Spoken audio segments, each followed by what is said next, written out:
The Knicks are going to age me 10 years this week. These games are like playoff games. I feel like I'm watching the playoffs. I'm like trying to bite my fake nails in the last minute. Take note. Take note.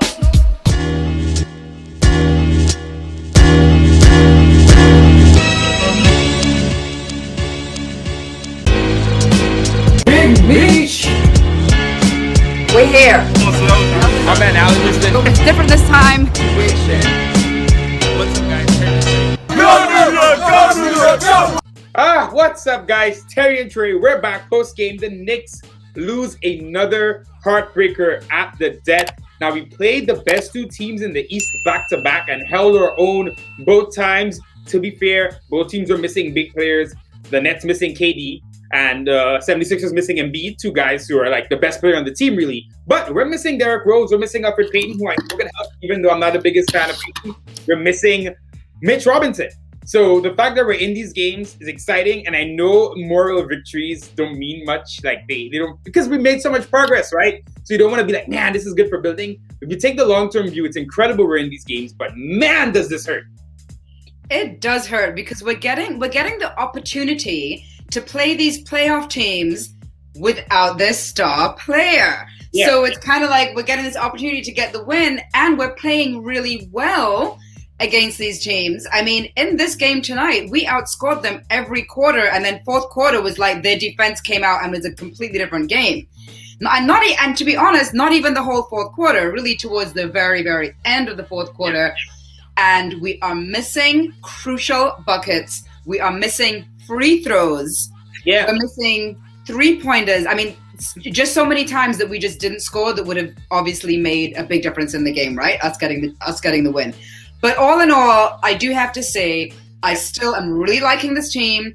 I like the energy they're coming with. I felt like they were the clones from last night because they were playing with that same high intensity and energy. And I was like, they should be tired after playing the Brooklyn Nets, should be tired after traveling. And then I think by the time the fourth quarter came, you started to see a little bit of that wear and tear that we sort of expected to see from the beginning of the game, to be honest. Yeah. I think everything you said, this is like the most lovable Knicks team since 2013, clearly. But this is the best defense we played since the 90s. It's funny, I think I might have mentioned this last night as well, but all these years we've been talking about the 90s. Ooh, 90s Knicks. The first year they haven't said anything about 90s Knicks. Guess what? You actually look like the 90s Knicks. This game felt like the NBA I grew up on. It was tough. It was ugly. I prefer these games, honestly. I like this kind of basketball. I like it being tough and gritty and defense. Obviously, with us missing Derrick Rose and Mitch, you just see the gaping holes right now. And, we can't score enough sometimes. Bad execution down the stretch. I do think 100% Julius Randle, that fall, totally messed him up. And I think he was running on adrenaline and fumes and excitement. And I'm not just, I want to say worried, but I'm going to see what happens tomorrow. Because when you fall like that, usually you're just in the game, you're playing. Tomorrow morning, you're going to wake up and you're going to see what it actually did. Because that was a rough fall. Even IQ tonight, IQ had to go to the locker room multiple times with injuries. And he was, which I forgot, he was listed as probable last night against the Nets. I can't remember if he was listed as probable today. But I forgot that he was on the injury report. He had a sore quad. So he's already dealing with some stuff. And we're missing a lot of guys now. Rose has COVID. They kind of like almost confirmed it now that he had COVID, even though the whole thing was so weird for 2-3 weeks. Mitch is having a baby. Also, he also did, I forgot about this. He screamed on the bench. He had like an outburst on the bench, and he hasn't played then. I think this whole thing is convenient. He's definitely getting moved, I think, for a second round pick. Ooh, okay. Yeah, Knicks lose. Let's talk about Alec Burks tonight. Gave us some points off the bench, but I will say this about Burks before you go into him. He can score and he does some stuff, but man, you can see why he's not a star. Because he can do so many nice things on offense, but then when it comes to the clutch, sometimes he just makes some bad decisions. There's a pick and roll play near the end where he should have totally made a nice pocket pass to Julius and he didn't do it. But look, he's a bench player. We don't have scorers right now, and he's giving us what we need when he can. Well, I was just going to say that, he is giving us points to me kind of somewhat consistently for the most part when we need these points, and he's able to score the three.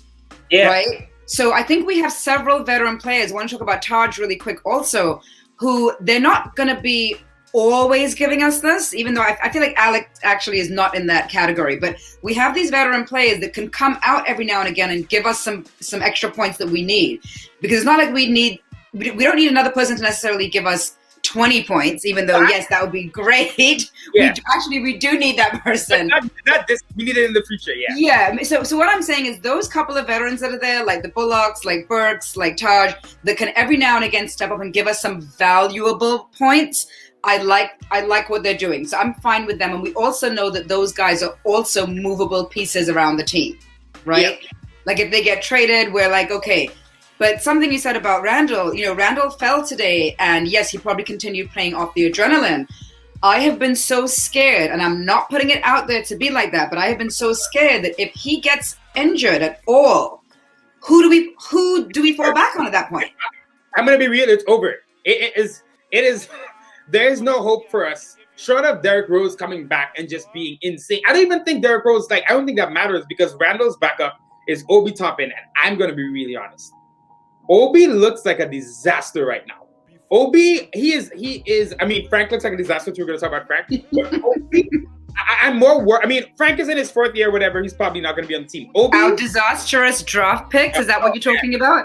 Yeah. I have some stuff about Frank that's interesting. But with Obi specifically, man, this guy was supposed to come in here, be NBA ready, be able to hit the floor and do some things. I said this last night as well. The team is not really set up for him to succeed. He needs a point guard who's a dynamic point guard who can get to the rim, setting up for lobs. He's like we bring up the Amari thing, but Amari needed a point guard to really be his best. Obi definitely needs that, so I'm not giving up on Obi. He has the offseason with Kenny Payne. He's hopefully going to get better. But Obi's 23, and next year at this time he's going to be 24. Yeah. That RJ Barrett is 20, just to give an example. I really, if we were getting Obi, like we thought we were getting, like what we thought we might get from a guy who's older coming into the league, we would be in a much better position. But Obi's kind of like giving you almost like nothing out there. And that dunk that he just missed, it's going to be on Shaqtin' a fool. It made no sense. And I don't want to harp on Obi, rookie, figuring it out, but it definitely sucks. Randall, again, trying to carry the team, but he needs help. And I will say this, the Knicks still have the most cap room in the league, guys. So as much as, we are criticizing the guys and want to see something better, it's set up for us to do better. This year, you're seeing IQ, you're seeing RJ, you're seeing Randall, and you're seeing Mitch to a degree, showing you, keep us. The rest of the guys, make some moves. I think Rose is going to be here as well, but that's kind of where I stand. Look, Randall played how many minutes? 41 minutes last night and 40 minutes tonight. I mean, we all know that Tibbs is that guy that plays his players for a long time, but he's our only guy, and he's going through the ringer. My laptop is about to die, so I'm going to plug it in. Give me a sec, but you can keep talking. RJ again tonight. I thought this was a really tough matchup for him. The last time he played Ben Simmons had him in Guantanamo Bay. Ben Simmons is such an incredible defender. RJ usually is able, because he's not that fast, he's usually able to get by guys on his strength, which we talk about all the time. But Ben Simmons has this crazy combination of being faster and stronger than RJ and taller. So early in the game, you saw Ben on him giving him some trouble, but RJ again adjusted. He keeps adjusting. All RJ Barrett does is figure it out and come back stronger. 17 points tonight, 8 boards. He had a big board at the end. The late game execution, it's tough. It's hard to score late in the game when you're playing a good defensive team like Philly. So I want to blame anyone in particular. IQ got shot up. I do think IQ shot too early because we did have time. Right. But yes. I feel better that we actually got a shot up tonight versus last night. Yeah. So I agree. Yeah. IQ did shoot a little early. And then as far as, RJ, we don't have a closer on the team, right? We don't have that gut, because if we had a closer, someone mentioned it too in the comments, that we don't have that person on the team. And that person would have helped us to win this game tonight. And last night, to be honest, we don't have that person that's like, it's almost beyond confidence. It's that kind of Kobe mentality when you're able to come out and you're like, we're winning this game. We played real hard tonight and we're taking it. We don't have that guy on the team. So RJ still did a good job. I'm happy with. I'm always happy with how he plays I'm always happy with how RJ plays. Yeah, like people might look at the 17 tonight and see it's a bit down from some of his better games, but I'm telling you, 17 points against this 76ers team with Ben Simmons. This game was 99-96. This felt like it was between the years 1996 and 1999. Good one. This straight up throwback game. Quickly again starting, doing his best, dealing with the injury, coming back.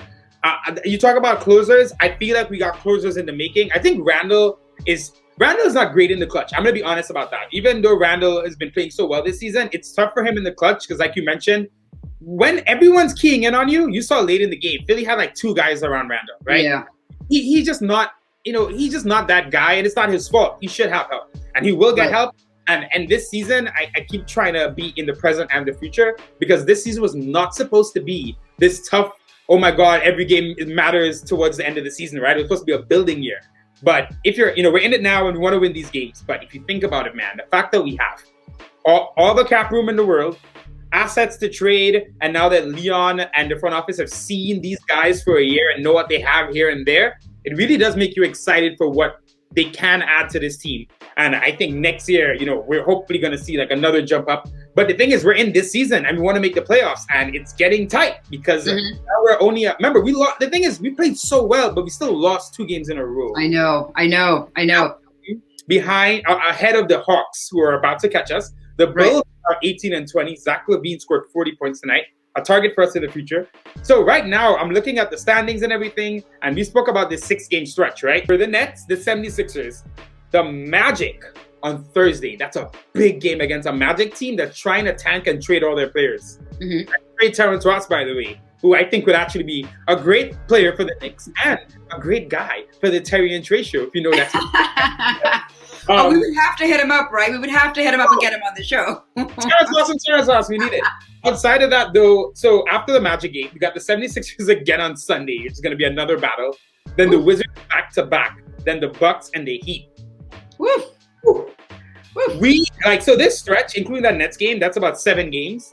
I did 6 games before, and I was hoping for 3-3. I kind of feel now with 7 games, even if we go 2-5, it's not the worst thing. But we really gotta beat. I think we gotta win 3 of these games, to be honest. We have to beat the Wizards twice. And the thing is, the Wizards have gotten so good recently. They started off so badly, but Russell Westbrook and Beal are now playing insane. Right? We can beat the Magic, they're tanking. But it gets iffy. We gotta beat the Bucks, the Heat, or the 76ers. Like, this is what we said about the schedule. Yeah. And again, it's so unfortunate because we definitely had 2 winnable games that we just had. It's annoying because it's even though it's not winnable on paper because they're better than us, it was winnable on the court because we really there. Especially tonight, we had a lead. Yeah, I mean, we had the lead for most of the game. All right, we had a lead for most of the game. Before we touch on our segments, I want to talk about Frank really quickly. Frank has been so horrible in offense. He actually looks worse than he did rookie season. But again, his defense has been so good. And you know what's crazy? In this game, which is Frank's like 3rd game of not scoring and just being, and the thing is, you can't do this in year 4. I'm sorry. You just cannot do this in year 4. Because we need, especially now, guys are out. We need a couple buckets. But again, he had the highest plus minus on the team, which I cannot believe it. It's always like that with him. +4 tonight. And that's why Tibbs is playing him, because the thing is, what Frank has been doing, he's been playing such good defense, but oh my God, his offense right now is in the toilet. Like, I look at this and I'm like, he was never this bad last year. And the thing is, it sucks because we need like guys to step up, and we need him to be giving us 5 points a game, 6 points a game right now. That could change games. So he's really got to get it together. Tibbs clearly likes him, and Tibbs is playing him, and he is helping. That's the crazy thing. He's helping on defense, but his confidence on offense right now is so bad. It is hurting us there, even though overall it's been a net positive. Right. It's always been like that, though. We've always known he's not aggressive when it comes to offense, and he doesn't give us points. But he's completely the opposite on the defense. It's almost like with football, you have like the offensive players and the defensive players. That's what he should be doing. He should just come on for the defense only. That's it. You don't even expect any points from him. I don't know anything about football, right? That's like the only thing I think I know and understand. Listen, have you heard anything about Mitch? I want to know, when is Mitch coming back? Because I know that he seems to be he's standing up. He's there. He's good. I think he's not approved. He went through his like physical already, I think. Well, he's getting closer. So when I posted a couple weeks ago on Twitter, I plug the Twitter all the time, guys. Check the Twitter. I'm tweeting all the time. That's all I do. I'm just up late at night tweeting. So the thing is, with Mitch, I posted a picture of what's his name? Woodson hugging Frank and RJ and laughing. It was like a nice picture. In the background, though, Mitch had his hand on the ball. It was the first time I put out the cast. Now, if you watch pre-game, you see him doing some stuff, so he must be pretty close. Honestly, the fact that we've even been like in these games missing, we're not a good team. We're not a great team at all, right? We don't have stars. So the fact that we're in these games literally missing technically you could say 3 guys that could start because you're looking at Elfrid Payton, Derrick Rose, if he's starting, or Mitch Robinson. So the fact that we're missing 3 major guys like that and still hanging around is really impressive. And it really does give me so much confidence in what Tibbs can do with an actual good team, because he's getting so much out of these guys, and guys are playing 40 minutes, and a guy like Frank isn't scoring, and Obi's being horrible, and all that, and we're still in these games. So it's impressive. Hopefully Mitch is back soon. And Derrick Rose, what we got to worry about with him is he going to be in a COVID? Is he going to be affected by COVID?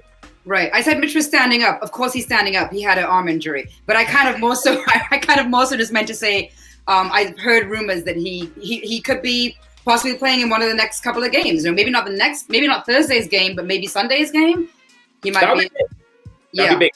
And I will say that in his absence, Nerlens and Taj, those guys stepped up, and I think they did what they had to do. They're fighting. Listen, they're not perfect, but you can't ask for more. You cannot ask for more in this kind of season. Yeah. For these guys, they're giving us as much as we can handle. I know you got some quotes. Not really. I mean, I kind of did, but nothing really, that great. But Scott Morgan be like you. It's great quote. Yes, yes, Scott. Wanted to give you some shine because I like this comment, and he is like that. I think Randall will never win MVP because you have to be on a top team and have a better record or whatever. But because how he is playing really is like the most valuable. There's no other team where I think you take one guy off and it gets that bad. You know what I mean? Right.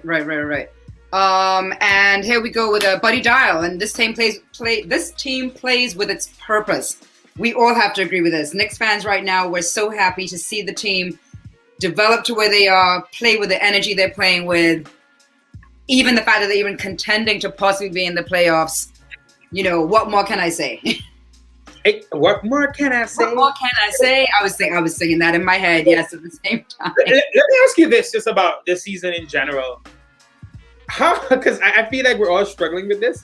So much of like what it's been to be a Knicks fan for the last 4 years has been future building. Oh, this is cool because this is gonna happen. The season has been done by January every year, so it's never really mattered. Right. But how hard is it to like? I'm not really struggling with this, but I see fans struggling with it. We're in this season. We want to do as much as we can this year, but this season was supposed to be nothing but building. Right? And the fact that you have all these assets, the draft picks, the cap room, this should just all be gravy right now. But you get into these games and you can't help it. Like, I'm pissed we didn't beat Philly tonight. This felt real. These are playoff games, man. Yeah. I feel good about the team. I feel that we have the cap space. Now, here's what's happening with the team. We have now got some respect around the league. People are starting to look at us a little differently.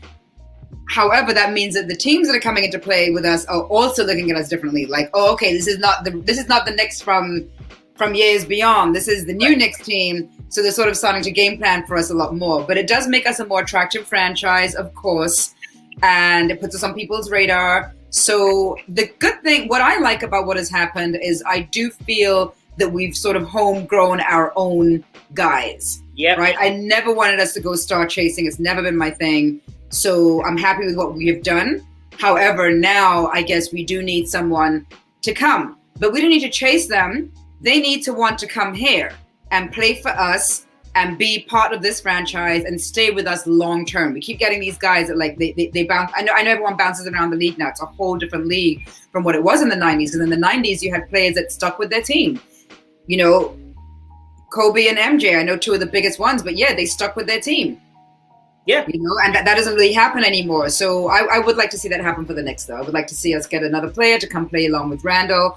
I don't want to break up the current team we have too much. There are some outside pieces. Like, yes, some of the vets, even though we really do like them, I really do like Taj Gibson, but if he has to go, I'm fine with that. I really do like what Reggie Bullock and what Burks are giving us, but if they have to go, I'm fine with that. And as much as we love Frank, I would understand also if he has to go. Yeah, I'll say this right now. If you look at the team, and I don't want to judge Obi. I want to give Obi an offseason with Kenny Payne. Right? I want to do that first. But if you look at the team, you can say, and honestly, I think Reggie, in a weird way, might be working his way into being a nice bench piece in the future.